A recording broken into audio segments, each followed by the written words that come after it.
Capítulo 13. El reino de Munt. Su organización política, social y económica. Hemos visto que la humanidad establecida en el satélite de planeta Júpiter, conocido por nosotros con el nombre de Ganímedes, denomina su morada sideral como reino de Munt. Consideramos interesante saber el origen de tal nombre, porque también contribuye, en cierta forma, al conocimiento del pasado de esa raza y a la comprobación del desarrollo evolutivo de la misma, que en algunos aspectos podremos comparar con el de nuestra humanidad. La tradición histórica de ese pueblo nos refiere que, hace más de 10.000 años de los nuestros, cuando todavía existía el planeta amarillo al que hemos hecho mención en otros pasajes de esta obra, y que, al desintegrarse, diera lugar al cinturón de asteroides que hoy gira en torno al Sol entre las órbitas de Marte y Júpiter, los habitantes de aquel planeta se repartían entre los dominios de dos grandes reinos, o imperios, que en el transcurso del tiempo, después de etapas remotísimas en las cuales existieran otras divisiones estatales, o naciones, que en largos periodos de luchas y guerras, llegaron a unificarse en aquellos dos grandes bloques potencias, las que habiendo alcanzado un notable adelanto en todos los aspectos de su civilización, poseían ya los secretos de la naturaleza que hoy tenemos en la Tierra y comenzaban a utilizar el sexto sentido y todas las fuerzas derivadas del mismo. Alcanzaban ya al dominio del espacio y habían desarrollado modelos de astronaves que, sin ser tan perfectas como las actuales, eran más poderosas y versátiles que las que hoy tenemos en la Tierra. Con ellas pudieron visitar diferentes mundos en nuestro sistema solar, conociendo desde tan remotos tiempos, la constitución de los planetas y satélites y las formas de vida o existencia que en ellos se desarrollaban. Uno de esos grandes imperios, el originario de la raza que hoy reside en Ganímedes, era gobernado entonces por un gran rey, de nombre Munt, hombre de sabiduría excepcional y notables poderes suprafísicos, quien era asesorado por un consejo de sabios y evolucionados maestros, impartiendo a su pueblo una amorosa y patriarcal dirección. Ambos reinos vivían, ya, dentro de un equilibrio de fuerzas que diera por resultado una larga etapa de paz y de común entendimiento, porque sabían que su poder y sus formidables medios de ataque ocasionarían la aniquilación total en el problemático suponer de un choque entre ambos. El rey Munt, que alcanzara una existencia equivalente a varios siglos de los nuestros, llegó a conocer con mucha anticipación, el tremendo cataclismo cósmico que se estaba gestando en las entrañas de su planeta. Asesorado por los otros sabios de su elevado consejo, comprobó en el plano físico y en los otros planos suprafísicos, la exactitud de sus cálculos y sus apreciaciones, llegando a fijar matemáticamente las fechas en que se realizaría el terrible fenómeno. Su extraordinaria longevidad, pues aún estaba joven, relativamente, le permitieron elaborar todos los planes y tomar todas las providencias necesarias para evacuar a los habitantes del planeta amarillo antes de la catástrofe. Esta iba a producirse un siglo después. Munt y sus colaboradores inmediatos contaban con tiempo suficiente. Entre los mundos visitados por ellos en nuestro sistema planetario, fue escogido el gran satélite de Júpiter por su mayor cercanía, por las condiciones ambientales fáciles de acomodar y dominar, por las fuentes inagotables de fuerza y de energía que la sabiduría de esos hombres descubrieran allá y, también, por encontrarse totalmente deshabitado. En comparación con nuestro planeta, de tamaño mayor pero mucho más lejano, esas dos facetas resultaron decisivas en la elección de un nuevo mundo, una nueva morada para establecerse, en la que su raza pudiera continuar desenvolviéndose con entera libertad y sin los inconvenientes, molestias y riesgos de todo orden, muy en especial en el campo de la supremacía de niveles evolutivos. La distancia mayor y la existencia en la Tierra de ese entonces de una humanidad tan primitiva y atrasada en todos los niveles de la vida, fueron de gran importancia para la decisión final que hizo de Ganímedes la nueva morada de esa raza. Debemos pensar que en tan remotas épocas nuestra humanidad se encontraba en la edad de piedra. En los 100 años, más o menos de que disponían los hombres de Munt, se trabajó intensamente en los preparativos de la total evacuación. Aquel sabio rey comunicó todo eso a su colega reinante en el otro imperio. La tradición no explica los motivos que influyeran en los hombres de ese otro reino para no hacer caso a las previsiones de Munt. tal vez una menor sabiduría que les impidiera comprobar, por ellos mismos, la veracidad de los fenómenos que se gestaban en las entrañas del planeta. Se dejaron, quizá, tentar, por la ambición de ser los únicos dominadores de ese mundo. Solo Dios lo sabe. Así pues, en aquel lapso de un siglo, Munt y su pueblo fueron estableciendo bases en el satélite de Júpiter, acondicionando las primeras zonas elegidas para su posterior establecimiento, construyendo la numerosa flota de astronaves en que evacuarían a la gente y a todos los implementos y equipos necesarios para el traslado de su civilización al nuevo mundo. Cuando se acercaba la fecha prevista, ya en él estaba trabajando, paciente y disciplinadamente, la mayor parte de los habitantes del reino. Cuenta su tradición que el sabio Munt hizo varios esfuerzos por convencer a los gobernantes del pueblo vecino. En la centuria transcurrida habían fallecido muchos de los principales consejeros antiguos de ese país, y el mismo rey era nuevo. La fraterna y sapientísima intervención de los enviados de Munt no obtuvo mayor crédito. Así llegó el momento en que abandonaron el planeta amarillo las últimas escuadras de astronaves, conduciendo el rey sabio, a todos los altos miembros de su gobierno y a los postreros pobladores de su vieja patria. Reza la tradición que, algún tiempo después, no más de un mes de los nuestros, llegaron hasta ellos algunas astronaves del otro imperio. Conducían a técnicos y pobladores que habían huido, despavoridos, y que explicaban que en ese planeta se estaban produciendo gigantescos terremotos y explosiones volcánicas nunca vistas, que el terror dominaba en todas partes y que la confusión y el pánico eran generales. Así las cosas, un día pudieron contemplar, desde su nuevo mundo, cómo aumentaba desmesuradamente el brillo y la magnitud del lejano planeta. El fenómeno aumentaba, el destello cada vez más grande, iba igualando al del Sol, fenómeno conocido por nuestros astrónomos como supernova, y, poco después, llegaba hasta el satélite de Júpiter un sordo rumor que venía del espacio, como el de una remota y extensa tempestad. El espectáculo sideral duró 2 días. Al cabo de ellos, aquel resplandor inusitado y aquellos rumores cesaron por completo. El planeta amarillo había desaparecido del firmamento.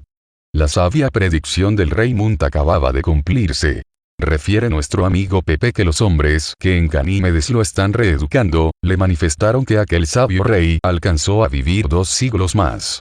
En todo ese tiempo se fueron desarrollando las estructuras fundamentales y las instituciones que habrían de transformar el nuevo mundo, sobre la base de las que tuvieran en el planeta destruido. Y que todo el pueblo decidió denominar, a perpetuidad, Reino de Munt a su nueva morada sideral, como homenaje de amor y de respeto hacia el sapientísimo y bondadoso maestro y soberano autor de tan magna proeza. Si recordamos lo explicado en las 2 partes anteriores acerca de varias de las visitas de extraterrestres a la Tierra, como los ejemplos del descubrimiento arqueológico en la pirámide de Palenque, del hombre de la máscara de jade y de su desconcertante sarcófago. Los de las pinturas de las grutas de Tassili, en el desierto de Sahara. Los referentes al origen celeste atribuido a los primeros emperadores chinos. Y todos los otros ya mencionados, y comparamos las fechas con la tradición que hoy nos viene desde ese reino de Munt, encontraremos la coincidencia en el tiempo y los detalles, hasta ahora enigmáticos, de todos ellos. Fueron fugitivos del planeta amarillo el hombre de la máscara de jade, Hermes Trismegisto, Zoroastro, los primeros fundadores de la civilización china, y algunos otros. Los hombres de Ganímedes dicen que sí. ¿Podemos nosotros probar lo contrario? Si no lo podemos probar, tampoco debemos negarlo. Aún más, cuando nos ocupemos de la religión en ese reino de Munt, veremos nuevos aspectos y comprobaciones sumamente interesantes acerca de este problema. Ahora, veamos cómo es la organización política, social y económica en ese mundo. Ya hemos dicho que en él no existen fronteras. Dentro de nuestro lenguaje y según nuestros conceptos, podríamos decir que es una sola nación esparcida en todo un mundo. O, en otra forma, un estado que abarca toda la humanidad de ese astro. El reino de Munt viene a ser como una gran comunidad, verdaderamente fraternal. Algo parecido a lo que fuera, entre nosotros, una comunidad gigantesca de aquellas formadas por las órdenes religiosas. Pero con desarrollo y alcances mucho más vastos. Un gobierno central, de tipo teocrático, rige los destinos de ese pueblo, formado por una sola raza. encabezan el gobierno un soberano reinante y dos supremos regentes, asistidos por un consejo supremo que integran 10 grandes consejeros del reino. Tanto el rey como sus dos regentes inmediatos son hombres que han alcanzado la plenitud del desarrollo evolutivo a que puede aspirarse en aquel mundo. Su sabiduría y poder, en todos los planos de la vida material como en los de la vida suprafísica, llegan a niveles imposibles de comprender por nosotros en la Tierra. Y eso les permite realizar una labor que, entre nosotros, podría asumir los caracteres de semidivinidad. Pueden trabajar, simultáneamente, en los diferentes planos de la naturaleza. Ello los faculta para poder comunicarse y actuar en constante e íntimo contacto con todas las fuerzas y entidades de esos planos, y por tanto, conocer y mantener estrecha relación con todos los planos cósmicos emanados y dirigidos desde el reino central de nuestro sistema planetario, el Sol, que, en verdad, es aquel reino al que se refiriera Cristo como el suyo. Esto ha de causar asombro y perplejidad. Pero este punto lo trataremos cuando nos ocupemos de la religión en Ganímedes. No debe extrañar, entonces, que tales gobernantes impartan una dirección de tan suprema sabiduría y eficacia, y que simultáneamente, sus métodos y su conducta sean la manifestación más efectiva y positiva del amor universal, pues trabajan con pleno conocimiento y perfecta aplicación de cuanto entraña la ley cósmica del amor, lo cual también explicaremos después, al tratar de la religión.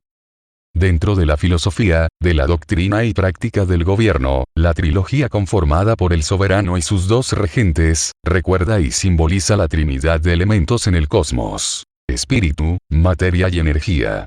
El rey es, al mismo tiempo, jefe supremo del Estado y sumo sacerdote, o cabeza visible de lo que, entre nosotros, conocemos o entendemos por iglesia. La sucesión al trono en el reino de Mun no es hereditaria ni electiva. Se verifica por un estricto y minucioso proceso de selección. En un mundo como ese esto es posible sin el menor riesgo de error o de injusticia. El soberano, por sus facultades y poderes especiales, conoce con gran antelación la época y la fecha en que habrá de desencarnar. Escoge, minuciosamente, a quienes serán durante cierto tiempo sus dos regentes. Esto se hace, siempre, dentro de los demás miembros de su gran consejo, los que a su vez, han sido elevados a tan alta posición, a través de muchos años de trabajo y desmerada selección en escalones sucesivos encargados de la administración general de aquel estado.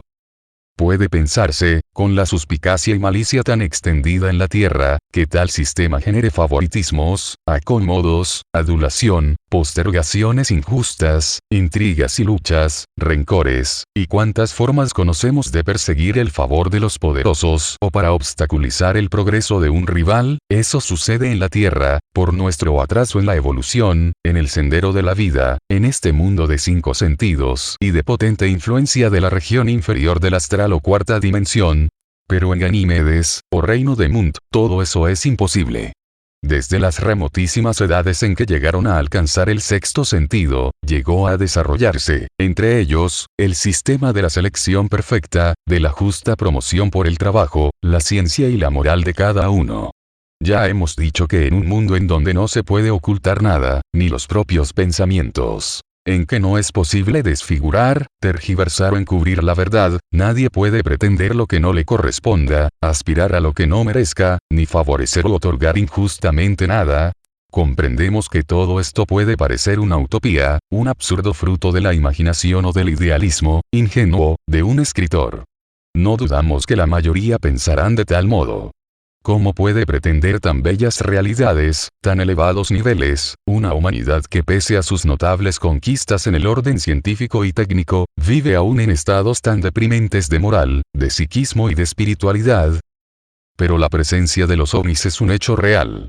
Todo lo que venimos explicando se basa en hechos comprobados por diversas disciplinas científicas, por escuelas que existieron y existen aunque los ignorantes las desconozcan, corroborados a través del tiempo y en diferentes lugares de la Tierra por otros tantos hechos históricos que la arqueología ha comprobado. Todo ese conjunto de pruebas nos habla de un mundo superior al nuestro, de una humanidad más poderosa y sabia que la nuestra. Y ahora el destino quiere mostrarnos cómo vive esa humanidad y cómo existen otros niveles de vida que no por ser todavía ignorados por la gran mayoría de este mundo, han llegado a ser conocidos ya por muchos. Continuando con el tema de este capítulo, debemos explicar que la sucesión al poder supremo en ese reino se decide con bastante antelación a la fecha en que terminará la existencia material del soberano. Se ha dicho que sus dos colaboradores inmediatos, los regentes, habiendo subido, peldaño por peldaño, los diversos niveles administrativos del reino, alcanzan la máxima expresión que la vida en ese mundo puede ofrecer, junto al soberano. Este, a su debido tiempo, designa entre ellos al que lo sucederá. Debe tenerse en cuenta que esa trilogía gobernante, al detentar la máxima sabiduría y poder en la variedad de planos cósmicos en que trabaja al llegar a tan altos cargos, domina también el secreto de la longevidad. Y de tal suerte el futuro soberano es preparado adecuadamente para asumir su puesto en cuanto muera en el mundo físico el cuerpo inferior de su antecesor. Pero ya explicamos anteriormente cómo es el fenómeno y de qué manera esa humanidad sigue comunicándose y conviviendo en la cuarta dimensión con los egos desencarnados. Así el anterior rey sigue ayudando y asistiendo al nuevo, durante un tiempo, en todos los problemas en que éste lo requiera. Los puestos de regentes y de grandes consejeros del reino, son vitalicios, por la misma razón de haber sido seleccionados, progresivamente, entre los más capacitados para ellos de toda la población. Cada uno de los 10 grandes consejeros encabeza, como jefe superior, un consejo funcional integrado por diferentes grupos de asesores administrativos, y entre aquellos se reparte la atención, dirección, y control general de todas las actividades del país, o en este caso, mundo. Para ello todo el territorio está dividido en gobiernos comunales urbanos encargados de atender lo correspondiente al desarrollo de la vida en sus diferentes aspectos en la respectiva zona. Estos son los valles a que nos referimos en capítulos anteriores. En la intrincada red montañosa que cubre toda la superficie del astro, las múltiples planicies encerradas entre las estribaciones de tan complicado sistema orogénico son los centros de actividad humana del reino. En cada valle se asienta una ciudad, más o menos grande según las áreas disponibles, con su correspondiente zona agrícola y el respectivo sistema hidráulico proveniente de un reservorio natural o artificial que abastece de agua a dicha región. Cada valle constituye, además, un centro de producción industrial, y está regido por uno de aquellos gobiernos comunales, integrados a semejanza del gobierno supremo central por un gobernador, 2 subgobernadores y un comité, o consejo administrativo, cuyos miembros dependen de la importancia que pueda tener el territorio bajo su mando.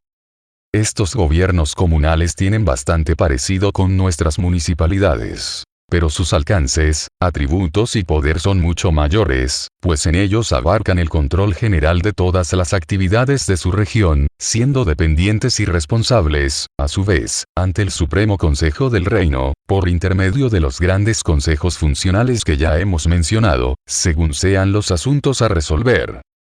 La economía general de ese pueblo depende exclusivamente del Estado.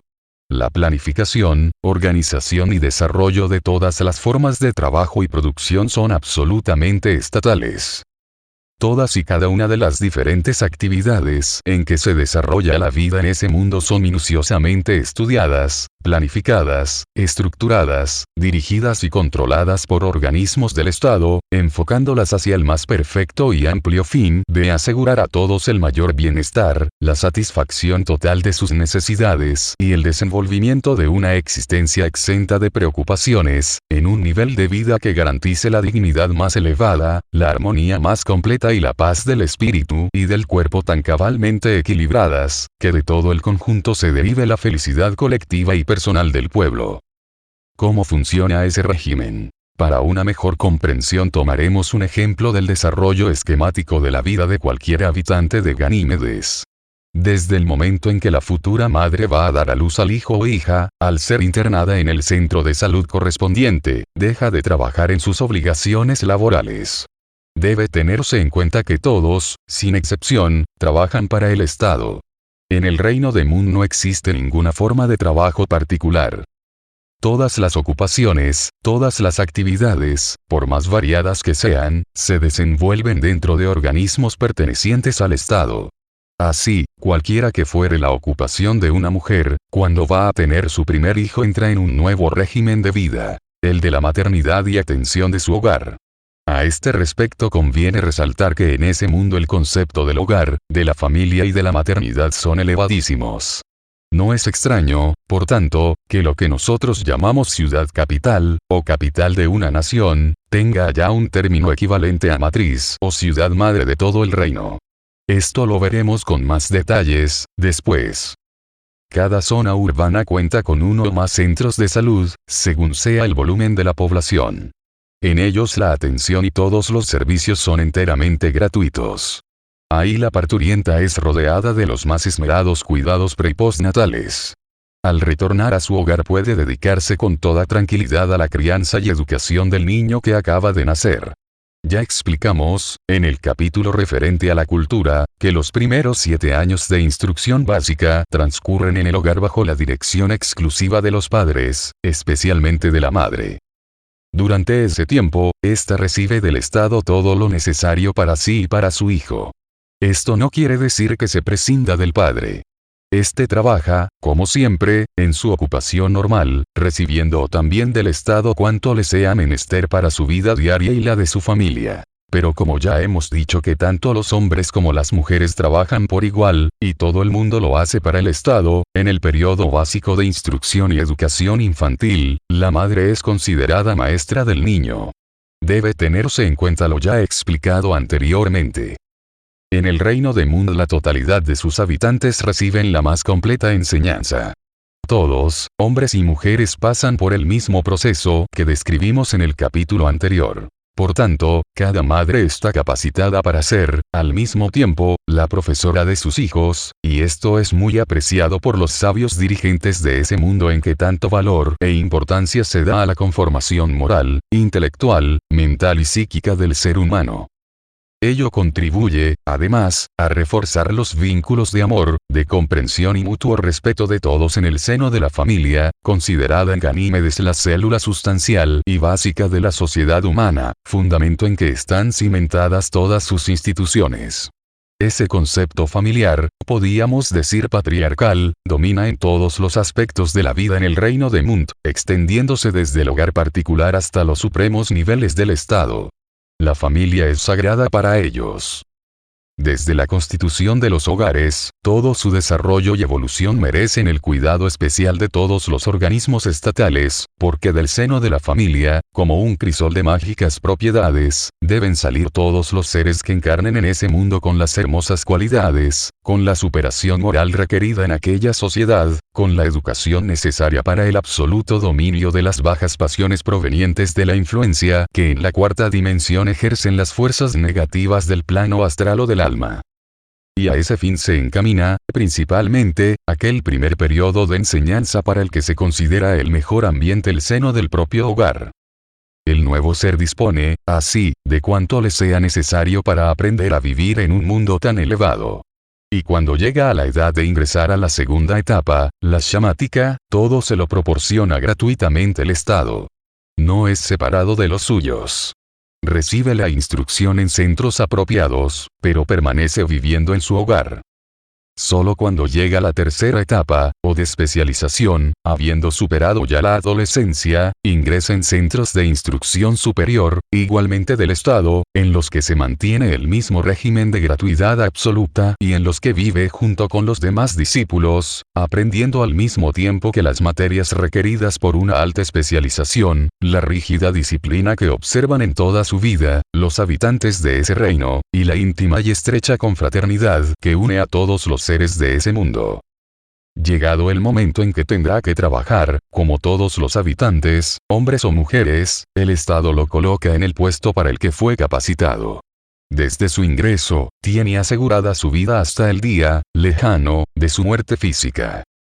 Desempeña sus labores, en cualquiera ocupación que sea, sin recibir ni pretender salario, sueldo o remuneración específica de ninguna clase, porque el Estado le proporciona cuanto necesite para subsistir. vestuario, alimentación, vivienda, comodidades, transporte, distracciones, viajes de placer, servicios asistenciales de todo orden, comunicaciones, etc., están al alcance de todos, en la medida en que los necesiten, en ese intercambio magistral entre el trabajo de cada uno para el Estado, y la retribución de ese trabajo por el Estado, proporcionando a todos y cada uno cuanto les sea menester para el desenvolvimiento de una vida feliz en los más altos y amplios niveles, de los que no tenemos en la Tierra ni la más remota idea.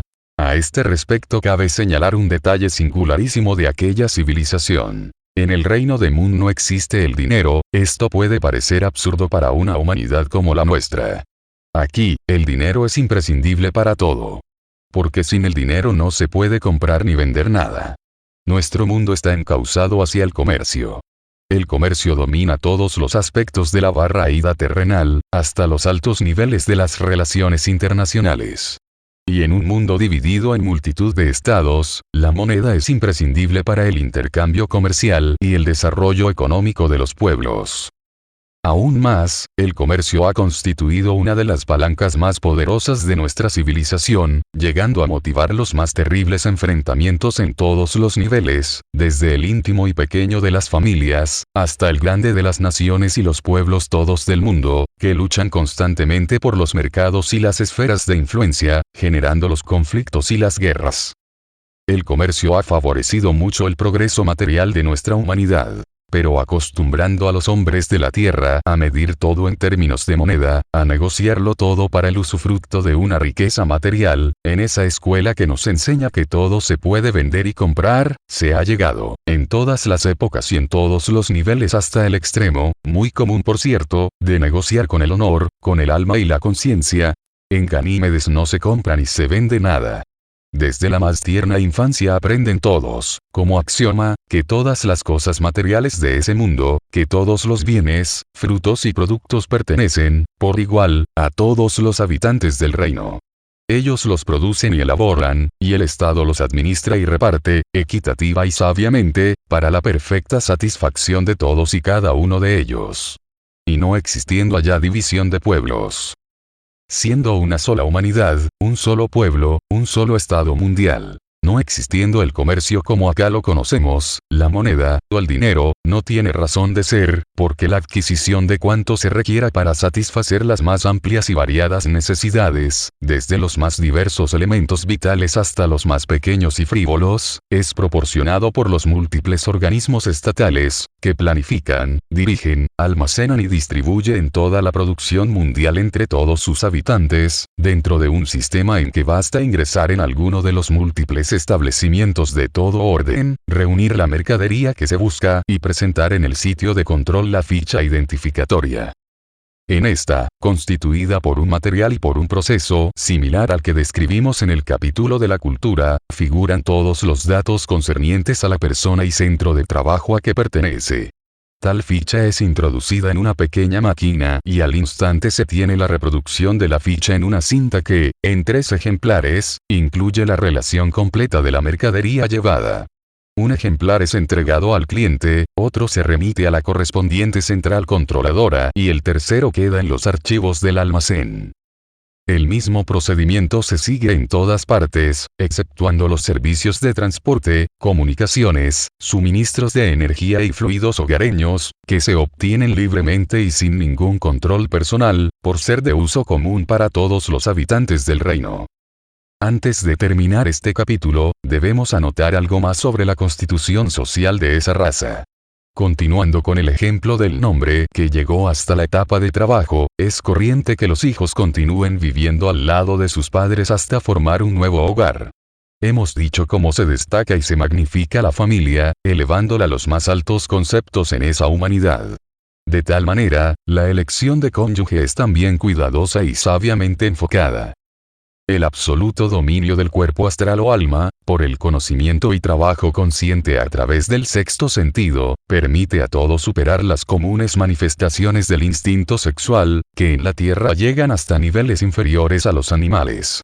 En los jóvenes de Ganímedes, cuando alcanzan la etapa de la pubertad, ya han obtenido toda la instrucción, en los diferentes planos a que tienen acceso por su sexto sentido, para poseer el más claro discernimiento y la fuerza volitiva y mental suficientes para proceder equilibrada, científica y armoniosamente en ese campo.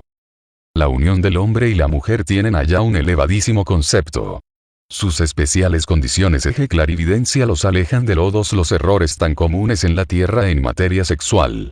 Y siendo el hogar y la familia verdaderamente sagrados en ese mundo, esa unión siempre se realiza por amor y con la bendición de los padres, de la religión y del Estado. Cuando dos jóvenes se conocen y simpatizan, su mutua clarividencia les evitan las necias posturas de los principiantes de la tierra. La recíproca atracción de dos almas destinadas a juntarse está presente en el pensamiento de ambos. Huelgan los rodeos y las hipocresías. El engaño y la falsedad no pueden existir.